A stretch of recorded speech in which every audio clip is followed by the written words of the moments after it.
Hi, my name is Ken and this is my partner Wendy. Iniisip ko noon okay na kami. May negosyo kami at may magandang trabaho si Wendy sa government. Yung akala namin na okay na ang buhay, may igaganda pa pala. Dati na kami merong mataas na pangarap. Gusto namin malibot ang 81 provinces ng Pilipinas at makapag-travel abroad. Tapos, naalala ko nga, una namin ginusto bumili ng sasakyan.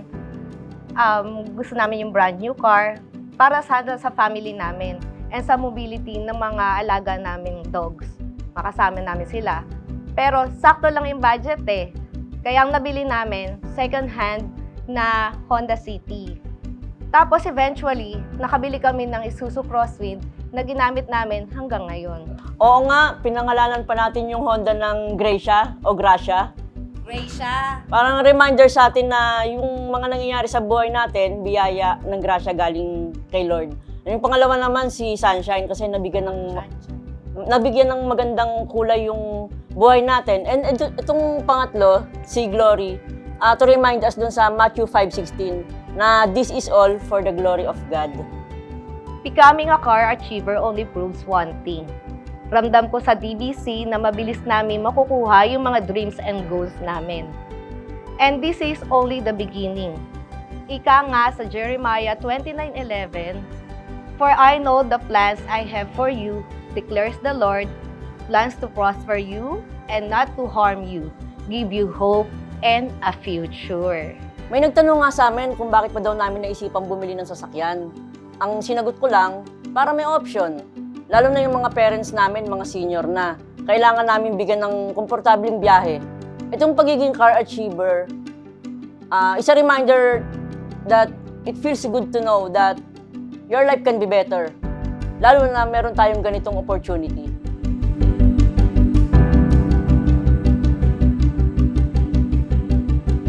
Ako nasasagot. Ang biggest challenge namin ay yung pagiging negative ko nung simula. Seryoso. Ang hirap nung time na nag-start si Ken. Nung sumali siya sa business, dahil nga pandemic yon, madami kaming kailangang ayusin sa traditional business namin lalo. Wala kaming shipment. Buti na lang, diretso pa rin yung sweldo ko. Pero walang allowance. At kahit pa paano, may nakasave kami na pang travel na sana namin that time. Iniisip kasi namin ni Wendy noon na hindi talaga kami para sa ganitong klaseng negosyo. Since busy lang nga kami, tas may inaasikaso pa kaming traditional business. Tapos may work pa si Wendy. Pero ang galing lang din talaga. Kasi merong magandang product na makakatulong sa health.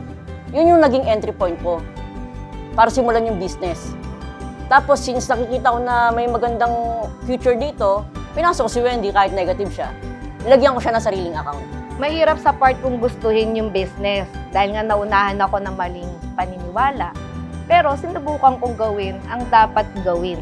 Since nandito na naman din ako at pinasok ako ni Ken. Yung first 6 months ko, struggle talaga kasi naaapektuhan na yung personal kong buhay Sinali ko si Wendy kahit super negative niya. Madalas kaming nagtatalo, ang daming adjustment. Pero sinabi ko nga, kailangan ko lang talagang patunayan sa kanya na tama yung pinasok ko, tapos dinamay ko siya. One time nakarinig ako ng turo na sharing the business is actually caring sa ibang tao. Since mabibigyan sila ng additional income, doon ko na-appreciate yung extra income at makatulong pa sa iba, ma-share yung business at yung mga products. Sobrang thankful talaga ako dahil nakatulong sa amin, lalo na sa mommy ko na na-diagnose with cervical cancer 2B na ayaw nang magpagamot kasi nga mauubos lang daw yung pera namin. Huwag na naman din daw siya. Pero ang nangyari, yung sa dashboard ko, doon ako kumukuha ng budget para sa medication at pambili ng mga supplements. Kaya naging savings na lang yung sweldo ko. Kaya sa mga ginagawa ang ating business tapos negative yung partner mo, tuloy mo lang hanggang ikaw na yung makahatak sa kanila na pumasok dito sa negosyo. At sa mga negative naman, ay try mo lang buksan ang isip mo. Tingnan mo kung yung nakita ng partner mo, malay mo, dito magbago ang buhay nyo.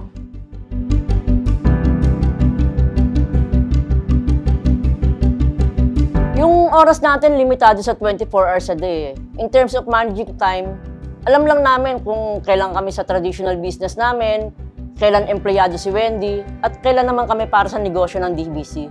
Ginamit din namin lahat ng patay na oras namin. Habang nasa biyahe, ginagawa namin ng DBC. And after work, convert din siya sa business. At yung mga time na walang pasok or weekends, ginagamit din namin to grow our business. It is never in the amount of time kasi nasa quality ng time na binibigay mo.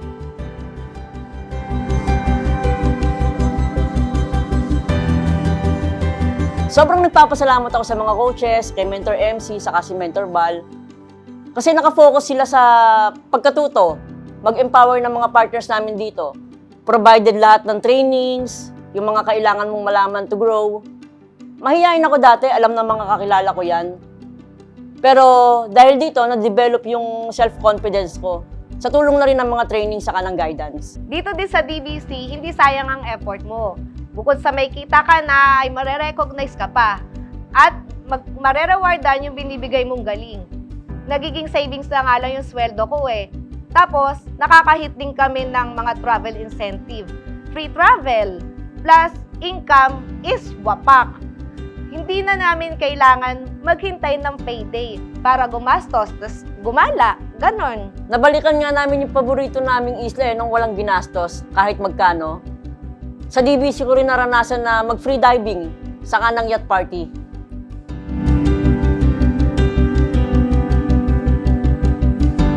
Bago ako mag-join dito sa DBC, nagmamanage ako ng customs brokerage company namin. Pero bago kami magkaroon ng sariling business ni Wendy, 10 years na rin akong nakapagtrabaho sa electronics company as inspector. 5 years naman na empleyado sa customs brokerage, admin staff naman. Kaya lang nung nagsara yun noong 2015, 2016, nag-decide naman kami ni Wendy na mag-register ng sa amin. Then parang naging cruising na lang yung buhay namin. Planong mag-travel, matutuloy pag nakaipon, pag sinuwerte pang mabigyan ng time. Ngayon, dahil sa DBC, pwede na yung biglaan. Ang pinakamaganda, mas napapadali pa yung mga plano namin saka sa family namin. I'm working as government employee under sports department since 2010. Na all city sports project, local and international. So kahit ayoko talaga mag-work sa government, napareport ako dahil nung pinuntahan ulit ni Mayor si Mommy. Minsan, even weekends, may work ako, kaya we often plan kung saan next destination namin. Dahil sa DBC, mas naging spontaneous sa mga gala namin at yung mga experience namin sa buhay. Dito din naging malinaw sa isipan namin ang mga pangarap namin sa buhay. From dreamer into believer ang mga peg namin. Nag-ipon na rin kami na para sa dream retirement house namin and home for the aged, na yun yung mag-aalaga dun sa mga rescued dogs and cats natin, di ba? Tapos yung mga orphan children na mag-aalaga naman dun sa mga oldies, di ba? Yung mga ganong eksena sa buhay, talagang naiisip na namin. Na alam namin na sa tulong ng TBC, na posible lahat ng bagay ng ito. From living on a day-to-day basis, now long-term na yung tingin ko sa buhay. Hindi ganun kalalim yung dahilan ko kung bakit ako nagsimula sa DBC. Pero habang ginagawa ko to, mas nakikita ko kung ano yung purpose ko sa buhay. Bukod sa makapag-provide sa family ko, mapagandaan din yung future namin. Para pag dumating yung time na hindi na namin kaya magtrabaho, hindi na kami aalalahanin ng mga apo, saka mga pamangkin namin. Para nang sa ganon, makapagsimula sila ng maayos para sa bubuuin nilang kanya-kanyang pamilya. And para hindi na rin kami maging pabigat sa kanila. Kasi sa tingin ko, yun yung pinakamagandang regalo na pwede kong maibigay sa kanila. Yung hindi na nila kami isipin at hindi maging pabigat balang araw. Siyempre, ang title ko pa rin, may pambansang tita. Di ba? At saka kasi, di ba, ang saya dito sa DBC, may sarili tayong Diamond Scare na nagpapabot ng mga tulong sa mga kapos, sa mga nangangailangan. So, as early as now, nagkakaroon na kami ng glimpse dun sa mga ultimate dream namin na charity. So, praise God sa buhay ng mga leaders sa community talaga.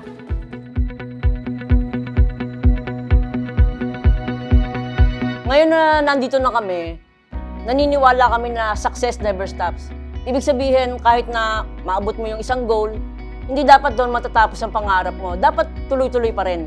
Pagsisikap, yung paghahangad ng mas malaking bagay.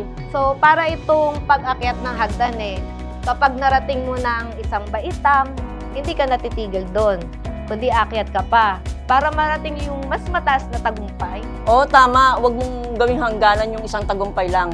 Kung hindi, gawin mong stepping stones para makamit yung mga mas malalaking pangarap. Kung patuloy ka na maghahangad ng mas malaki at magtatrabaho para sa mas malaki, mas maraming oportunidad na darating.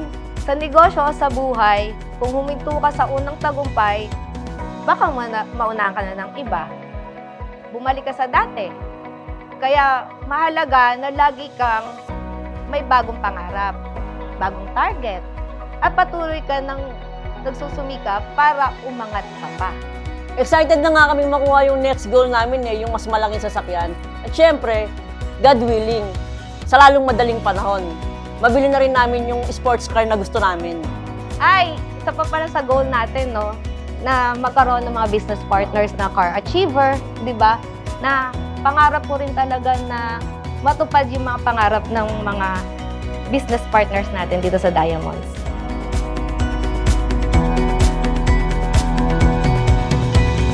Para sa patuloy na nagsusumika para sa kanilang mga tagumpay, huwag kang susuko. Ano man yung pagsubok na dumating. Lahat ng malalaking pangarap, nangangailangan niya ng tiyaga, sipag, determinasyon. Ang bawat hakbang na ginagawa mo ngayon, patungo sa mas magandang kinabukasan.